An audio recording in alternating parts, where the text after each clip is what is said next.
ಇವತ್ತು ಯಾವ ಟಾಪಿಕ್ ಬಗ್ಗೆ ಮಾತಾಡ್ತಿದ್ದೀನಪ್ಪ ಅಂದ್ರೆ ಆಲ್ಮೋಸ್ಟ್ ತಮ್ನೇಲ್ ನೋಡಿ ಎಲ್ಲರಿಗೂ ಗೊತ್ತಾಗಿರುತ್ತೆ.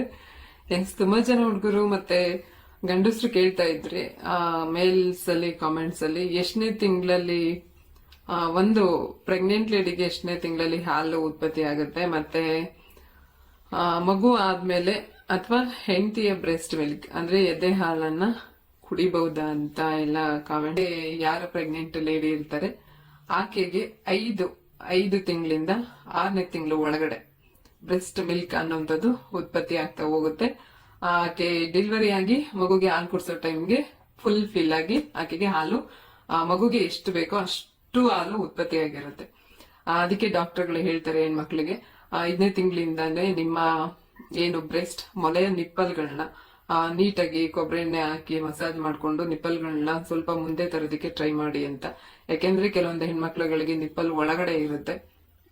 ಸೊ ಆತರ ಇದ್ರೆ ಏನಾಗುತ್ತೆ ಅಂದ್ರೆ ಡೆಲಿವರಿ ಆದ್ಮೇಲೆ ಮಗುಗೆ ಹಾಲು ಕುಡ್ಸೋದಿಕ್ಕೆ ತುಂಬಾ ಕಷ್ಟ ಆಗುತ್ತೆ. ಹಾಲು ಕುಡ್ಸೋದಿಕ್ ಕಷ್ಟ ಅಲ್ಲ, ಮಗುಗೆ ನಿಪ್ಪಲ್ ನೀವೇನಾದ್ರೂ ಆತರ ಮಸಾಜ್ ಮಾಡ್ಕೊಂಡು ನಿಪ್ಪಲ್ನ ಹೊರಗಡೆ ಇದ್ ಮಾಡ್ಲಿಲ್ಲ ಅಂದ್ರೆ ಮಗುಗೆ ಅದು ಹಾಲು ಹೊಟ್ಟೆ ಅಷ್ಟವಾದಾಗ ಹಾಲು ಕುಡಿಯಕ್ ಹೋದಾಗ ನಿಪ್ಪಲ್ ಬಾಯಿಗೆ ಸರಿಯಾಗಿ ಸಿಗದೆ ಇದ್ದಾಗ ಅದು ಕಚ್ಚಿ ಎಳೆಯೋ ಕೆಪಾಸಿಟಿ ಇಲ್ಲ ಅಥವಾ ನಿಪ್ಪಲ್ ಸಿಗ್ಲಿಲ್ಲ ಅಂದ್ರೆ ಮಗುಗೆ ತುಂಬಾ ಹೊಟ್ಟೆ ಹಸಿವಿಂದ ಅಳ್ತಾ ಇರುತ್ತೆ. ಆ ಟೈಮಲ್ಲಿ ನಿಮಗೆ ಏನಾಗಪ್ಪ ಆಗುತ್ತೆ ಅಂದ್ರೆ ನೀವು ಹಾಲು ಕುಡ್ಸಕ್ ಆಗದೆ ಫುಲ್ ಅಂದ್ರೆ ನಿಮ್ಗೆ ಡೆಲಿವರಿ ಟೈಮ್ಗೆ ತುಂಬಾ ಎದೆ ಹಾಲು ತುಂಬಿಕೊಂಡಿರುತ್ತೆ.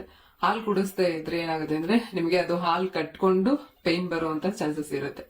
ಸೊ ನಿಮಗೆ ಗೊತ್ತಾಯ್ತು ಅನ್ಕೊಂತೀನಿ. 5ರಿಂದ 6ನೇ ತಿಂಗಳು ಒಳಗಡೆ ಮಗುಗೆ ಒಬ್ಬರು ಗರ್ಭವತಿಗೆ ಪ್ರೆಗ್ನೆಂಟ್ ಲೇಡಿಗೆ ಹಾಲು ಉತ್ಪತ್ತಿ ಆಗೋದಕ್ಕೆ ಸ್ಟಾರ್ಟ್ ಆಗುತ್ತೆ. ಇನ್ನು ಬಾಣಂತಿಯ ಎದೆ ಹಾಲು ಕುಡಿಬಹುದಾ ಅಂತ ನೋಡೋದಾದ್ರೆ ಎಸ್, ಖಂಡಿತ ತಪ್ಪಿಲ್ಲ. ಬಟ್ ಏನಪ್ಪಾ ಅಂದ್ರೆ ನೀವ್ ಯಾವಾಗ್ಲೂ ಒಂದ್ಸಲ ಎಕ್ಸ್ಪೀರಿಯನ್ಸ್ ಮಾಡೋದಕ್ಕೋಸ್ಕರ ಕುಡಿಯೋದ್ರಿಂದ ಏನು ಪ್ರಾಬ್ಲಮ್ ಆಗಲ್ಲ. ಯಾಕೆಂದ್ರೆ ಒಂದು ಹುಡುಗಿ ಅಥವಾ ಒಂದು ಹೆಣ್ಣು ಡೆಲಿವರಿ ಆದಾಗ ಮಗುಗೆ ಎಷ್ಟು ಹಾಲು ಬೇಕಾಗುತ್ತೆ ಅಷ್ಟು ಮಾತ್ರ ಉತ್ಪತ್ತಿ ಆಗ್ತಾ ಇರುತ್ತೆ. ಅಂದ್ರೆ ನಿಮ್ಗೆ ಗೊತ್ತಿರೋ ಪ್ರಕಾರ 6-7 ತಿಂಗಳವರೆಗೂ ಮಗುಗೆ ಒಬ್ಳು ತಾಯಿಯ ಎದೆ ಹಾಲನ್ನ ಬಿಟ್ಟು ಬೇರೆ ಯಾವುದೇ ರೀತಿ ಫುಡ್ ಅನ್ನ ಕೊಡೋದಿಲ್ಲ. ಸೊ ಅದಕ್ಕೋಸ್ಕರ ಮಗುಗೆ ಎಷ್ಟು ಬೇಕೋ ಅಷ್ಟು ಹಾಲು ಮಾತ್ರ ಉತ್ಪತ್ತಿ ಆಗ್ತಿರುತ್ತೆ. ನೀವ್ ಯಾವಾಗ್ಲೂ ಒಂದ್ಸಲ ಎಕ್ಸ್ಪೀರಿಯನ್ಸ್ ಮಾಡೋದಕ್ಕೆ ಕುಡಿದ್ರೆ ಏನು ಪ್ರಾಬ್ಲಮ್ ಆಗಲ್ಲ. ಬಟ್ ಅದನ್ನೇ ಅಭ್ಯಾಸ ಮಾಡ್ಕೊಳಕ್ ಹೋಗ್ಬೇಡಿ. ಯಾಕೆಂದ್ರೆ ಎದೆ ಹಾಲು ಅನ್ನುವಂಥದ್ದು ಮಗುಗೆ ತುಂಬಾ ತುಂಬಾ ಅವಶ್ಯಕತೆ ಇರೋ ವಸ್ತು. ಅದ್ರಿಂದಾನೇ ಅದ್ರ ಹೊಟ್ಟೆ ತುಂಬೋದು, ಅದು ಸ್ಟ್ರೆಂತ್ ಆಗಿರೋದು. ಯಾಕೆಂದ್ರೆ ಒಬ್ಳು ತಾಯಿ ಎದೆ ಹಾಲಲ್ಲೇ ಒಂದು ಮಗುಗೆ ಬೇಕಾದಂತಹ ಎಲ್ಲಾ ಪೋಷಕಾಂಶಗಳನ್ನು ಇರುತ್ತೆ. ಸೊ ಅದರಿಂದ ನೀವು ಜಾಸ್ತಿ ಕುಡಿಯಕ್ ಹೋಗ್ಬೇಡಿ ಅಂತ ಹೇಳ್ತೀನಿ. ಹಾಗೆ ಇನ್ನೊಂದು ಇಲ್ಲಿ ಲಾಸ್ಟ್ ಫೈನಲ್ ಏನ್ ಹೇಳೋದಕ್ಕೆ ನಾನು ಇಷ್ಟಪಡ್ತೀನಪ್ಪ ಅಂದ್ರೆ ಯಾರು ಏನು ಸ್ಮೋಕ್ ಮಾಡೋದು ಇಲ್ಲ ಡ್ರಿಂಕ್ಸ್ ಮಾಡಿ ಆತರ ಎಲ್ಲ ಮಾಡಕ್ಕೆ ಟ್ರೈ ಮಾಡೋದು, ಆಮೇಲೆ ಕೆಲವರು ಏನು ಗುಟ್ಕ ಅಥವಾ ಪಾನ್ ಅಂತ ಏನ್ ತಿಂತೀರಲ್ವಾ, ಸೊ ಅದನ್ನೆಲ್ಲ ತಿಂದು ದಯವಿಟ್ಟು ಆ ತರದನ್ನ ಟ್ರೈ ಮಾಡಕ್ ಹೋಗ್ಬೇಡಿ. ನಾರ್ಮಲ್ ಆಗಿರೋರು ಟ್ರೈ ಮಾಡೋದ್ರಲ್ಲಿ ಏನು ತಪ್ಪಿಲ್ಲ.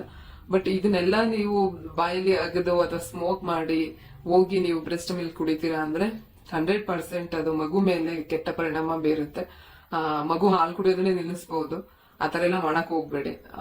ಇಷ್ಟು ನನ್ನ ಸಜೆಷನ್. ಹಾಲು ಕುಡಿಯೋದ್ರಲ್ಲಿ ಯಾವ್ದೇ ರೀತಿ ತಪ್ಪಿಲ್ಲ, ಜಸ್ಟ್ ಫಾರ್ ಎಕ್ಸ್ಪೀರಿಯನ್ಸ್ ಅಷ್ಟೇ. ಡೈಲಿ ಅದನ್ನೇ ಒಂದ್ ಕೆಲಸ ಮಾಡ್ಕೊಳಕ್ ಹೋಗ್ಬೇಡಿ. ಯಾಕೆಂದ್ರೆ ನೀವು ಹುಟ್ಟಿದಾಗ ನಿಮ್ಮ ತಾಯಿ ನಿಮಗೆ ಗಂಡು ಮಗು ಅಂತ ತುಂಬಾನೇ ಹಾಲು ಕುಡಿಸಿರ್ತಾರೆ. ಸೊ ಆ ಹಾಲು ನಿಮ್ಮ ಪಾಪುಗೋಸ್ಕರ ಇರೋದು, ಪಾಪುಗೆ ಕುಡಿಯೋದಕ್ಕೆ ಬಿಡಿ. ಇವತ್ತಿನ ವಿಡಿಯೋ ನಿಮಗೆ ಇಷ್ಟ ಆಯ್ತು ಅಂತ ತಿಳ್ಕೊ.